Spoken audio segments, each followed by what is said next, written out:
অবৈধভাবে অর্জিত যে সম্পত্তি, এই সম্পত্তি সরকারি কোষাগারে আসছে কোরকের মাধ্যমে, ফ্রিজের মাধ্যমে, এরা নিরুৎসাহিত হবে এবং এদের দেখা দেখি অন্য যারা এই মাদকের গডফাদার হিসেবে কাজ করছে তারাও নিরুৎসাহিত হবে। আপনাদের নলেজে আছে ফেন্সিডিল যখন আসলো ইয়াবার আগে, ফেন্সিডিল কিন্তু পুরো বর্ডার ওপেন হয়ে গেল এবং প্রত্যেক ঘরে ঘরে আমরা দেখি বাচ্চারা ফেন্সিডিল খাচ্ছে। সেটা নিয়ন্ত্রণ যখন হলো, বর্ডার থেকে যখন নিয়ন্ত্রণ হলো এবং ওপার থেকে নিয়ন্ত্রণ হলো, পুলিশ ইন্টারনালি নিয়ন্ত্রণ করলো, তারপর আসা শুরু করলো গডফাদার। কিন্তু এরা কারা? ইয়াবা সেম গডফাদার, কখনো ইন্ডিয়া থেকে কখনো বার্মা থেকে এই মাদক নিয়ে আসতেছে।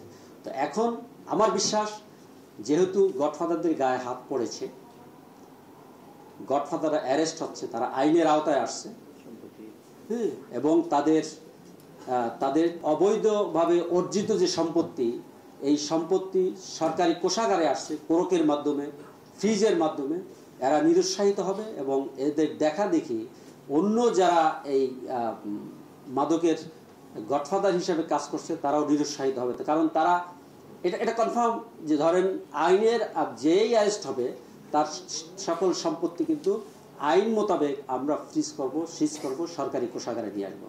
তো এতে গডফাদাররা নিরুৎসাহিত এবং তারা এই ব্যবসা ছেড়ে দেবে এবং অন্য ব্যবসা যাবে বলে আমি বিশ্বাস করি।